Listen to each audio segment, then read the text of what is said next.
الله عليكي يا لولو، شايفين الفول المدمس الزبدة الكريمي ده؟ تحفة.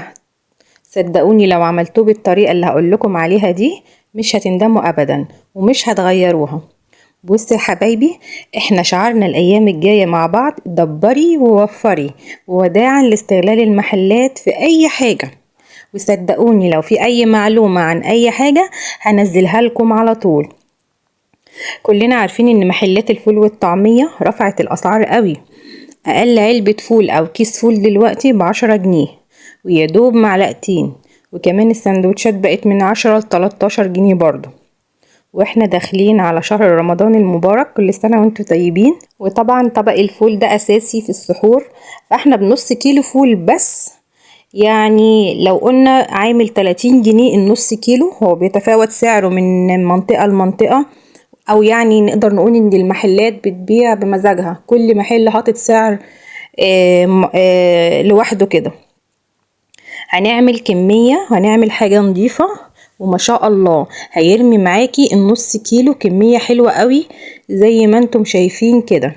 ده انا كمان حطاهم في اكياس تلاجة حجم كبير، يعني زي ما انت شايفة الكيس يتقسم 2، يعني الكمية دي تكفي مرتين. لو جبتي اكياس اصغر هيعمل معاكي كمية اكبر. وان شاء الله هقولك على السر والتركاية من بتاع عربية الفول نفسه. كملي معايا الفيديو للنهاية علشان تعرفي التركاية. يلا بينا. اللهم صل وسلم وبارك على سيدنا محمد وعلى آله أجمعين. ده نص كيلو فول. دايما تجيبي الفول الفاتح، بيدي نتيجة حلوة. بلاش الفول الصغير الغامق. تمام. بنقعه يوم كامل، بس كل شوية بغير له المية بتاعته واغسله كويس واصفيه في المصفى. ولكل نص كيلو فول بتجيبي تمن فول مدشوش. تمام. بيدي برضو نتيجة حلوة قوي وطعم كمان. وهنا معلقتين عدس اصفر كبار مغسولين كويس، ومعلقتين رز كبار برضو بتغسليهم كويس، وفص توم واحد، ومعلقة كبيرة كركم، ومعلقة صغيرة بابريكا. بس كده، هي دي المكونات اللي هنغليها مع الفول. بس لسه السر هقولك عليه.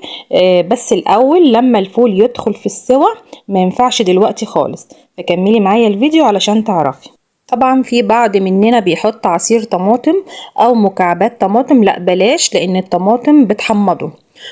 وبلاش برضو ليمون، في مننا بيحط ليمونة. ده برضو بيعمل مرارة في الفول. بس هي دي المكونات، سهلة وبسيطة ومش مكلفة. ويلا بينا نشوف هنعمل ايه. انا هنا عندي حلة على النار تكون كبيرة، وتملي نصها مية وتغليها. ايوه، مية مغلية، لازم المية تكون مغلية.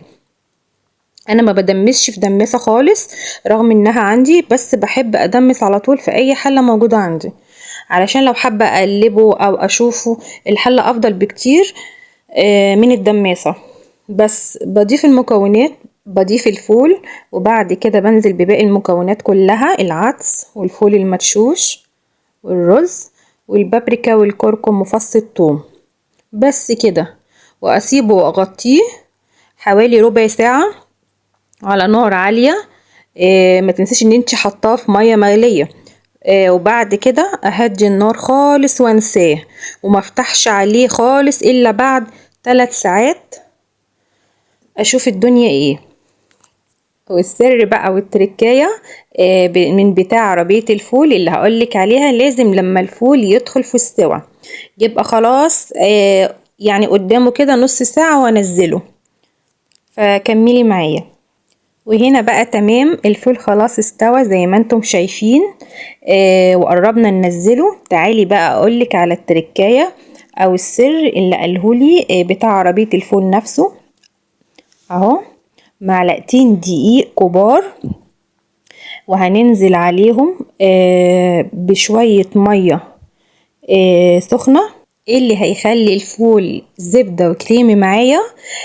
هما معلقتين دقيق كبار. وهنضيف ليهم شوية مية سخنة شوية بشوية، ونفضل نقلب زي ما انت شايفة كده لحد ما الدقيق يدوب خالص في المية وما يبقاش فيه اي تكتلات. هنفضل نقلب، ولو احتاجنا مية تاني بنضيفله. ولو حابة برضو تستعملي مضرب سلك علشان ما يكلكعش معاكي، وتفضلي تقلبي بيه لحد ما يبقى قوامه زي الطحينة زي ما انت شايفة كده، ويوصل معاكي للدرجة دي. يلا نشوف بقى هنعمل ايه. واول لما نلاقي الفول خلاص استوى زي ما انتم شايفين كده، لونه اللهم بارك تحفة، وريحته كمان حلوة قوي، تحسي انك معدية جنبي محل فول من ريحته وجماله. هنضيف بقى خليط الدقيق ونقلبه تقلبتين كده. يلا قلبي وشقلبي وبس. تمام. هنسيبه كمان نصاية على نار هادية، وبعد كده هنطفي عليه وتسيبيه يبرد، وبألف هنا وشفا. وما شاء الله هتاكلي احلى فول، وتخزني كمان، هيرمي معاكي كمية حلوة قوي، انضف وارخص واوفر في الوقت والسعر كمان، والحاجة موجودة عندك وفي اي وقت هتطلعيها وتعمليها، وكمان هينفعك في السحور.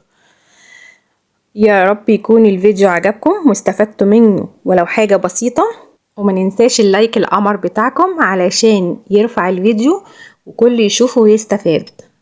ولو اول مرة تشوفيني اشتركي في القناة وفعلي زر الجرس علشان يوصلك كل فيديوهاتي.